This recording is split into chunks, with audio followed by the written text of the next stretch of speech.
साबिक वज़ीर आज़म और लीग के सीनियर रहनुमा शाहिद खान अब्बासी साहब हमारे साथ मौजूद है। भाई साहब बहुत शुक्रिया हमें ज्वाइन करने के लिए। ज़ाहिर है आर्मी चीफ ने भी कह दिया कि वो तोसी की तरफ नहीं देख रहे हैं।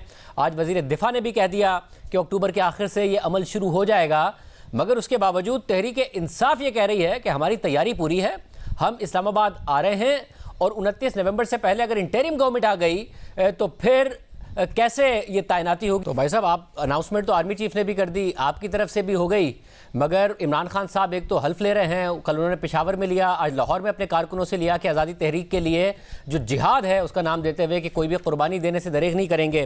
फिर आज फवाद चौधरी साहब ने भी कहा कि उससे पहले अगर इंटरिम गवर्नमेंट आ गई तो नया आर्मी चीफ तैनात नहीं होगा। फिर आज खान साहब ने भी कहा कि राना सनाउल्लाह में कैसे रोक लेगा, हुकूमत कैसे रोक लेगी, चारों तरफ हमारी हुकूमत है, पंजाब खैबर पख्तूनख्वा आज़ाद कश्मीर।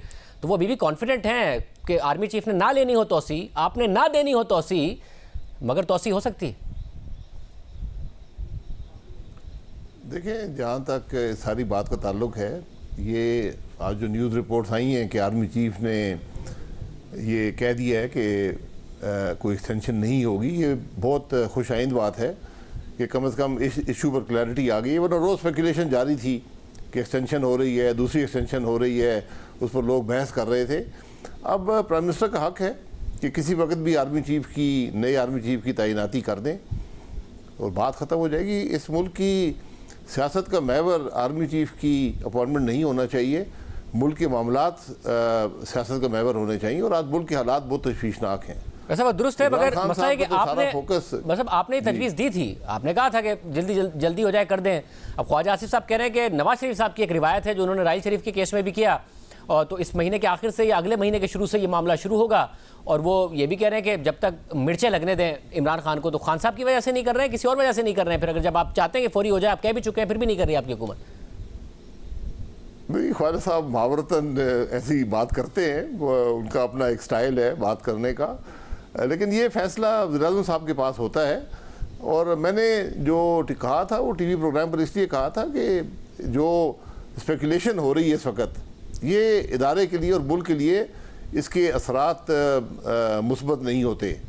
तो बेहतर है कि जल्दी फ़ैसला हो जाए, और फ़ैसला तो करना है, और जो लोग उसके लिए क्वालिफाई करते हैं वो वही होंगे जो आखिरी दिन भी होंगे।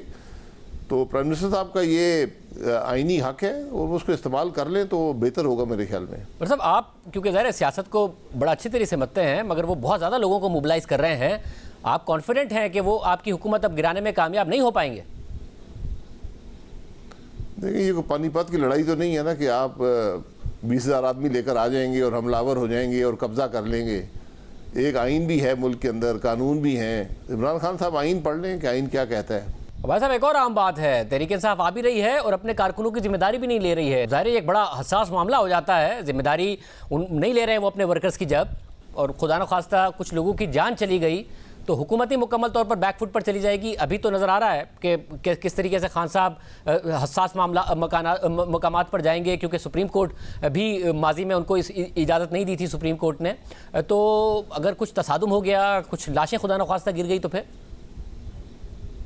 ये जिम्मेदारी इमरान खान साहब की होगी, क्योंकि जब आप मुल्क के दारुल हुकूमत और हमलावर होते हैं और ये दावा करके कि मेरे पास सूबाई हुकूमतें हैं, तो क्या सूबाई हुकूमतें जब भी चाहें तो वफाकी हुकूमत पर हमलावर हो जाएं और कब्ज़ा कर लें? क्या ये हमारा आइन कहता है? क्या ये हमारी सियासी रवायत होनी चाहिए? इमरान खान साहब को तो ये बताएं कि 4 साल उन्होंने मुल्क के अंदर किया क्या है, और जो आज मुल्क के हालात हैं क्या उनसे बाखबर हैं? वो जो मुश्किलात हैं मुल्क की उनसे बाखबर हैं? क्या आज मुल्क की मामलात जो हैं वो इमरान खान साहब की ये हल्फ बर्दारी पर ही उसका मुनहसर है कि कब हल्फ ले रहे हैं और क्या हल्फ ले रहे हैं? ये तो आप ज़रा कभी हिटलर की और मुसलिनी की और जो फैशिस्ट लीडर गुजरे हैं उनकी तकरीरें सुने और उनकी हल्फ बर्दारी देखें, तो बिल्कुल वही हालात हैं इमरान खान साहब के भी। साहब मगर जो अगर माजी के हालात हैं उसमें अगर उनको कामयाबी मिलती है, मैं फिर कह रहा हूँ कि किसी भी किस्म का वायलेंस आप कह रहे हैं कि जिम्मेदारी आप डाल लें इमरान खान साहब पर, मगर उस वक्त और जो वक्त है उसकी बड़ी अहमियत होती है। उस वक्त बैकफुट पर कौन जाएगा अगर खुदा न खास्ता तसादुम हो गया, लोग ज़ख्मी हो गए, क्योंकि अदरवाइज़ तो कोई ऑप्शन नहीं नज़र आ रहा है कि खान साहब को कामयाबी मिल सके और वो हुकूमत गिरा सके। मगर अगर ऐसी सिचुएशन डेवलप हो गई तो फिर कहाँ मामला जाएंगे? नहीं, ऐसी सिचुएशन डेवलप नहीं होनी चाहिए, ना होने दी जा सकती है, क्योंकि अगर ये रवायत पड़ गई कि जो अगर हमलावर हो गया और 10-12 लाशें उसने गिरा ली और अपनी ही लाशें खुद अपनी जिम्मेदारी उठाए बगैर, तो फिर मुल्क कैसे चलेगा? ऐसा और मेरा सवाल ये है कि क्या आज मुल्क इन चीज़ों का मुतहम्मल हो सकता है? क्या आपके हालात आपको इजाज़त देते हैं कि आप ये तमाशे करें? क्या आपका मुल्क आज एक इंटरिम गवर्नमेंट का मुतहम्मल हो सकता है, 90 दिन की इंटरिम गवर्नमेंट का?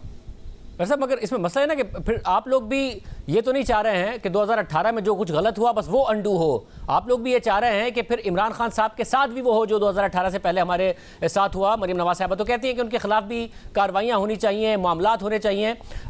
तो ये जो 62 के हवाले से कल चीफ जस्टिस ने भी कहा, ये सुनहरी मौका नहीं है कि नवाज शरीफ साहब भी आएँ, इमरान खान साहब भी हों और मामलात आगे बढ़ें, बजाय इसके कि अब आप लोग ये ख्वाहिश कर रहे हो कि इमरान खान साहब की किसी भी केस में डिस्क्वालिफिकेशन हो जाए? जी, हमारी कोई ऐसी ख्वाहिश नहीं है, लेकिन अगर इमरान खान साहब ने कानून तोड़ा है तो उनको तो फिर जवाबदेही करनी होगी ना, उनको जवाब देना होगा, उसकी जिम्मेदारी उन पर ठहराई जाएगी। हमने तो कोई जाली केस नहीं बनाया किसी पर, हमने किसी पर हीरोइन नहीं डाली, हमने किसी को जेल में नहीं डाला। तो हम तो देखें, अगर किसी ने कानून तोड़ा है तो उसको उसका खमियाजा तो भुगतना पड़ेगा। मगर आप ये बेहतर समझते हैं कि अगर ये 62 के हवाले से जो चीफ जस्टिस ने कहा है उसके तहत अगर ताहयात नाअहली का मामला ख़त्म होता है, एक इशारा ही समझिए, पार्लियामेंट के जरिए किसी भी तरीके से मामला ख़त्म हो तो आगे बढ़ा जाए? क्योंकि दो ही सूरतें हो सकती हैं कि या तो इमरान खान साहब डिस्क्वालीफाई हो जाएं, फिर तहरीक इंसाफ आपकी बात माने और दोनों को ही रास्ता मिले, इमरान खान और नवाज शरीफ को, या फिर आप पहले ही उनकी डिस्क्वालिफिकेशन से पहले इस मामले की तरफ आगे बढ़ें। देखिए, अगर नवाज शरीफ साहब की नाअहली गलत थी, जो सुप्रीम कोर्ट का हुक्म था, तो मैं कम से कम बिल्कुल नहीं चाहता कि ऐसी ही जो नाइंसाफ़ी है वो इमरान खान के साथ हो। ये तो इन नाइंसाफ़ी को ख़त्म करने का वक्त है। जो सादिक और अमीन की इंटरप्रटेशन सुप्रीम कोर्ट ने खुद की थी, आज सुप्रीम कोर्ट को उस इंटरप्रटेशन को ख़त्म करना चाहिए। उसका इतलाक़ 10,000 दरम की फ़ीस ना लेने पर, उसका सासा बनाने पर नहीं हो सकता। सादिक और अमीन की डिफ़ाइन अगर सुप्रीम कोर्ट कर दे अपनी किसी जजमेंट में कि सादिक और अमीन का इतलाक़ किस पर होगा, तो ये ज़रा बेहतर होगा। क्योंकि आज मुल्क के मामलात जिस संजीदा नौइयत के हैं, तो आज मुल्क में इफ़हाम व तफ़हीम और मुल्क के मामलात पर फोकस करने की ज़रूरत है। आज ना सियासत का वक्त है, आज ना गालियाँ देने का वक्त है, आज ना ये जलसे और जुलूस करके चढ़ाई किसी पर करने का वक्त है। ये शौक़ भी जब वक्त आएगा तो पूरा कर लें, लेकिन आज मुल्क के मामलात को हल करने का वक्त है। वैसे मगर लग तो रहा है ना कि दोनों तरफ से ऐसा लगता है कि वार हो रहे हैं कि किसका सियासी वार कामयाब होगा। आप लोगों ने उनके बहुत ही जो सिलेक्टेड लोग थे 8-10 उनके इस्तीफ़े कबूल कर लिए, तो इमरान खान साहब ने कहा कि 9 के 9 हल्कों पर मैं लड़ूंगा। उसके बाद आज फिर वो गए हैं कोर्ट में कि जी ये जो इस्तीफ़े हैं ये कबूल नहीं होने चाहिए। तो ऐसा लगता है कि हर कोई अपना वार आजमा रहा है। इस वक्त अचानक तहरीक इंसाफ बैकफुट पर नज़र आ रही है कि वो इमरान खान बड़े कॉन्फिडेंस से इलेक्शन लड़ना चाह रहे थे, अब नहीं लड़ रहे हैं, तो आप भी कर रहे हैं, वो भी कर रहे हैं।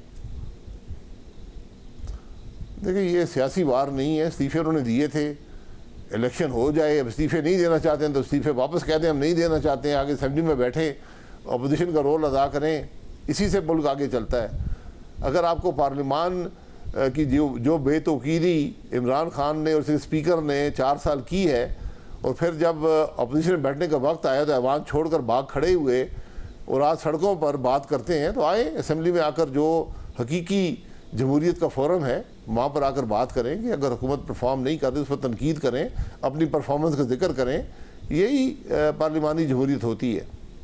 अच्छा, आपको अभी भी लगता है इलेक्शन टाइम पर ही होंगे और अगस्त तक आप लोग वक्त पूरा कर पाएंगे? क्योंकि ये जिस किस्म की हुकूमत है उसमें ऐसा लगता है कि आप हुकूमत चला रहे हैं या इत्तेहादियों को मुतमईन कर रहे हैं। आज एक और हमने देखा कि काबीना में इजाफा हो गया, 75 लोग हैं काबीना में, जिसमें से अक्सर के पास पोर्टफोलियो तक नहीं है। ऐसे पीएम तो आप लगाते वक्त उस वक्त है जब आपको एक पोर्टफोलियो में मदद चाहिए होती है, मगर भरे जा रहे हैं, इत्तेहादियों को भी मुतमईन कर रहे हैं, दीगर लोगों को भी मुतमईन कर रहे हैं। तो ये मुल्क चल रहा है या सिर्फ और सिर्फ हुकूमत और इत्तेहादियों को इत्मीनान दिया जा रहा है?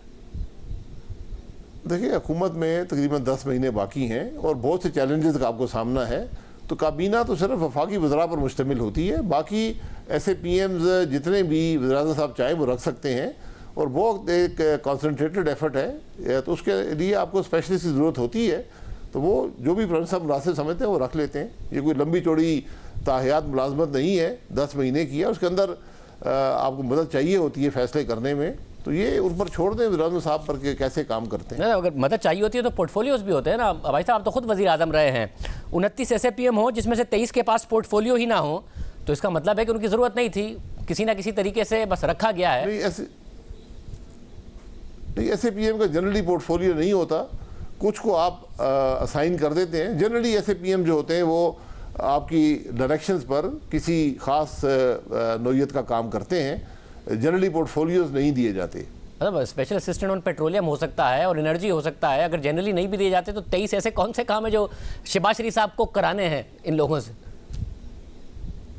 नहीं, बेपनाह काम है। आपने रेवेन्यू को देखना है, आपने कॉस्ट को देखना है, आपने IMF के इश्यूज़ को देखना है, आपने CPEC को देखना है, आपने जो दुनिया से ताल्लुकात हैं उनको देखना है। आज तो बहुत बेपनाह चैलेंजेस हैं मुल्क को, तो हमें इन चीज़ों पर ज़रा ध्यान कम दें कि कितने मेंबरान हैं। ये देखें कि हुकूमत परफॉर्म क्या करती है और क्या चैलेंजेस का उसको सामना है। अफराद ही इनका मुकाबला करते हैं, और जो 4 साल में मुल्क की तबाही हुई है वो एक अनप्रेसिडेंटेड है, तो उसका मुकाबला अफराद ही करेंगे। तो प्राइम मिनिस्टर साहब पर ये उनको राइट दे दें कि जितने भी लोग नॉमिनेट करें और जिस तरह भी मेहनत करें, ये उनका काम है। बहुत शुक्रिया। शाहिद खान अब्बासी साहब हमारे साथ मौजूद थे।